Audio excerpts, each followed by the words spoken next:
Bonjour à tous et bienvenue sur Homéopop, le podcast 100% homéopathie. Je suis Antoine Dermini, médecin homéopathe et toujours passionné par cette merveilleuse médecine.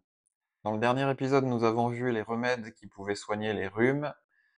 Quand le rhume ne va pas mieux, il peut parfois évoluer en sinusite, avec une inflammation des sinus maxillaires ou frontaux, et une accumulation de mucus dans ces sinus qui aura de la peine à s'écouler, avec de la fièvre, et donc c'est la sinusite. Nous allons voir ensemble les remèdes qui peuvent vous aider en cas de sinusite.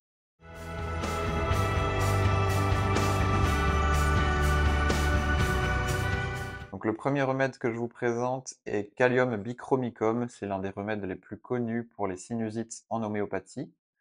Le patient va présenter des écoulements de mucosité jaune verdâtre, très gluante, visqueuse, très épaisse.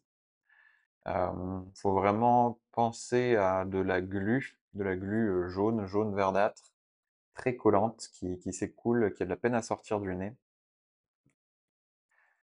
Il y a une sensation de gonflement et de plénitude ici à la racine du nez, donc la sensation que c'est plein, hein, à cet endroit-là et que ça a de la peine à sortir.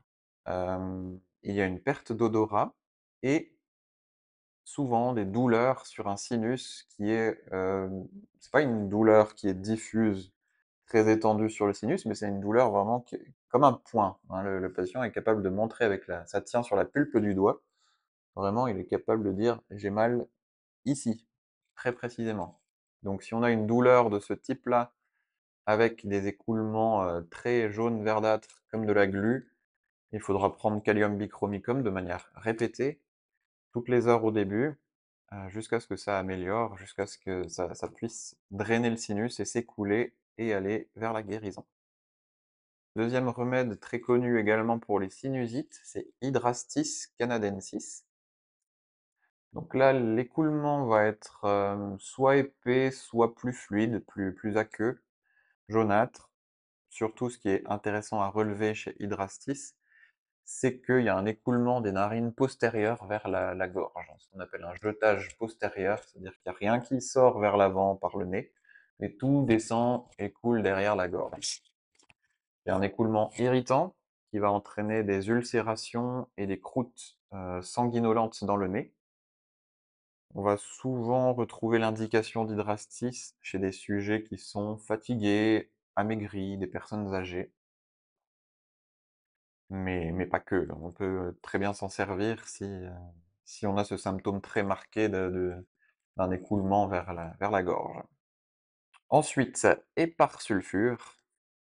Éparsulfure, c'est un médicament qu'on va souvent retrouver dans les infections ORL. On le reverra aussi dans les otites et les angines. Donc dès qu'il y a une infection, une inflammation aiguë, souvent purulente, donc d'après Kent, qui était un grand homéopathe américain au début du XXe siècle, donc Éparsulfure est un remède qui a sa place même dans la plus petite armoire à pharmacie homéopathique. Il est notamment un remède pour nos enfants en cas de refroidissement, de toux, de croup, etc. Donc vraiment à avoir chez soi pour toutes les infections ORL. Donc chez Éparsulfure, on va retrouver une inflammation très douloureuse des sinus avec une grande irritabilité. Le patient est bougon, bourru, et il n'aime pas être dérangé, et il veut qu'on le laisse tranquille. Voilà. Pour rappel, on retrouvait aussi cette caractéristique chez Brionia dans la fièvre, hein. Des patients qui veulent vraiment qu'on leur foute la paix. Il va y avoir une hypersensibilité au moindre effleurement du visage, surtout si on se rapproche du sinus. Ça va déclencher des douleurs et une intolérance. Les sécrétions, que ce soit la transpiration ou l'écoulement du nez, des sécrétions aigres qui vont sentir le vieux fromage. Hem, les symptômes vont être améliorés par le temps chaud et humide, et par contre, ils vont être aggravés par le temps froid et sec. Donc voilà, typiquement une douleur de sinusite qui commence après une journée à la montagne, peut faire appel à Eparsulf.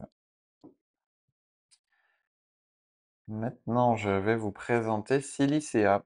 Alors, Silicea, c'est très beau, hein, c'est de la silice. Donc Silicea, ça va être des patients qui vraiment présentent des sinusites chroniques. Et à chaque fois qu'ils vont commencer un rhume, ils vont se dire: «Oh non, je sais que ça va tourner en sinusite, que je vais pas m'en sortir». Donc c'est souvent chez des patients qui ont une fragilité ORL, une faible réactivité et cette fragilité conduit à ce que les troubles deviennent chroniques, hein. Donc janvier, février, mars, avril, le nez qui coule et les sinusites qui s'enchaînent. Dans les autres caractéristiques, on va avoir des démangeaisons constantes du nez, des croûtes sèches et dures.